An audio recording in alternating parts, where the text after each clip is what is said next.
little bit about growing up, or what was your childhood like? I grew up in the western suburbs of Chicago back in the late 60s, early 70s. Pretty much like everybody else, except my mother passed away when I was 10, so that made things a little different. I was very active in our church during junior high and high school. We even had, and that was back in the days of folk music, which you guys probably don't know what it is. And we actually had a musical group that we did our own church services. We did church services at other churches, so probably not a whole lot different than you guys, except my high school was huge. My graduating class in 1972 was 1,243 kids. So when I came to Wartburg, my graduating class of high school was larger than Wartburg. So that was probably the biggest difference between Chicago and here. What was your reasoning behind serving? Please explain the process. Well, actually, when I graduated from Wartburg in '76, the economy was really starting to go bad. And in 1978 and 1979, in 1 month, John Deere laid off 119,000 people. And so I just couldn't get a job that I could support myself with. So the military became the next best option. Who else in your family has served and in what capacity?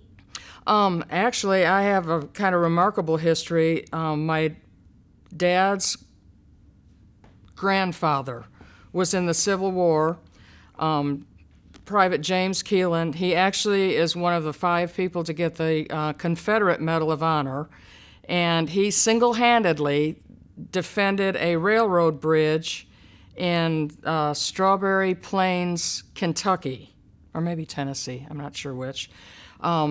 Actually, during the battle, he was shot 9 times, stabbed 3 more times, I think, and still managed to hold back the Union Army and save the bridge. So, yeah. Then my father was in World War II, in the Army for 6 years.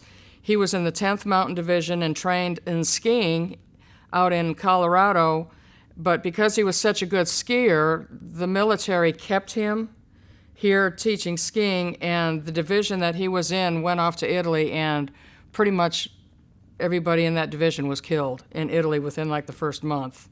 After the war in Europe subsided, then he shipped out and served in the Philippines. And that generation doesn't really talk about what he did, but he also came home with 3 Bronze Stars. And then I had a brother that served in Vietnam.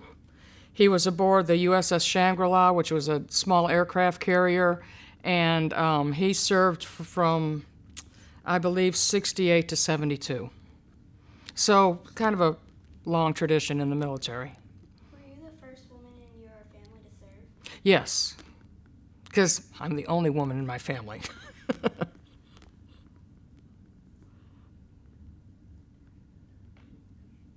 was it like being a female in the military? Well, I was in 78, 79, and back at that point in time, women were not allowed to be in combat. So in the Navy, that means I could either have a kind of sort of secretarial job, or there were a couple of ships that I could have served aboard, but those were things like under replenishment ships and things like that. So it was a lot different. We weren't really accepted because they didn't think we could do the job. My particular company in the at officer training school, all my women finished the physical training part of it under the men's rules. And, that still didn't seem to make a difference. But that was a very, very different time. What was your training like? In the Navy, well, I was at Officer Candidate School in Newport, Rhode Island. Very intense. It was 18 weeks. And it was 18 weeks of both classroom and physical training. The military, at that point, they really try to break you down and build you into what they want you to be. And so it was a very, very tough training experience, both mentally and physically, and it's tough emotionally. We had a lot of, I think there were close to 2,000 in my particular class that went through, and probably only about 1,400 finished.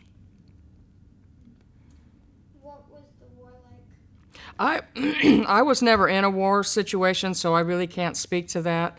So, and again, it's because back at that point in time, women were not allowed in combatant play. In fact, we really didn't even do any weapons training, guns, rifles, any of that. What was it like after the war?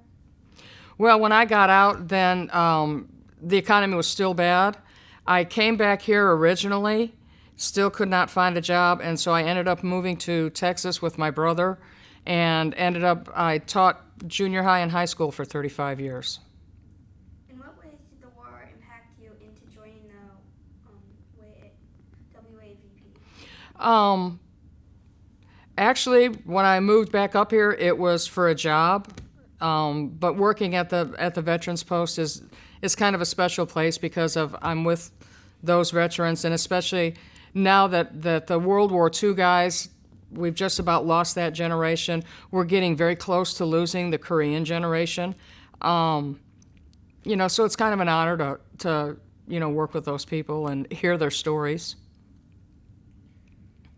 What is your favorite part of working at the WAVP? Probably, and you guys won't know what the show Cheers is, but it's kind of like a family. We have the same probably 40 to 50 people that come in regularly, and so it's like a big family. And if someone isn't there for a couple days, we're asking where they are. Are they sick? Is something wrong? Whatever. So it's a really close-knit group of people, not unlike Waverly.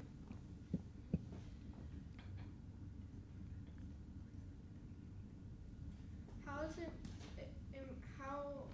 important for veterans to have a place like the WAVP? Well, I think it's important because it's a place where they have a shared experience. They're with their peers, people that have seen a lot of the same things, especially if they were in war.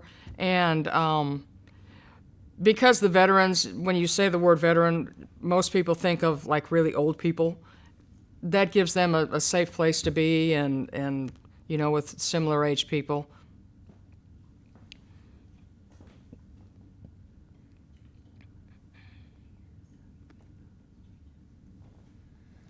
The military has changed a lot for women over the years. How do you feel about those changes?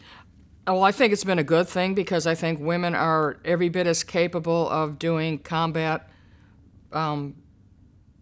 jobs as anybody else because, yes, there are some physical limitations. I probably can't walk 20 miles with a 70-pound backpack on my back, but a lot of the wars have become so automated that kind of physical side of it isn't as big an issue anymore.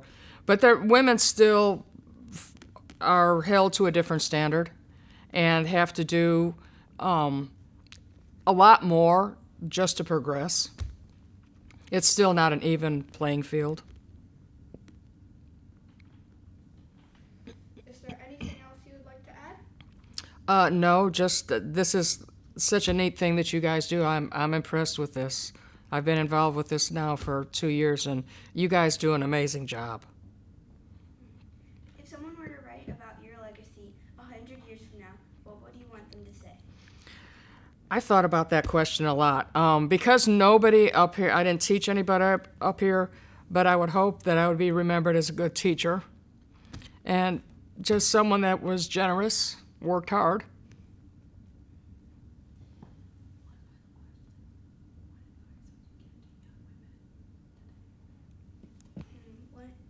What advice will you give to young women in the Army today? Well, one thing that sets the United States apart from other countries, we're one of the only countries in the world that doesn't mandate everybody, males and females, doing at least 2 years in the service. And I think everybody should have to serve.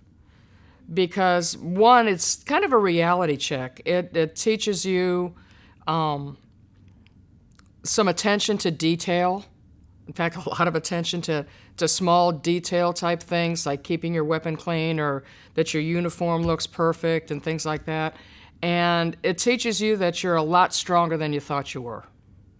That you can really take a lot more physically, emotionally, mentally than you probably thought you were capable of doing. And I don't mean having to go to war, just the whole training process and the stress that puts you under teaches you that you got a lot more in you than a lot of people think they do.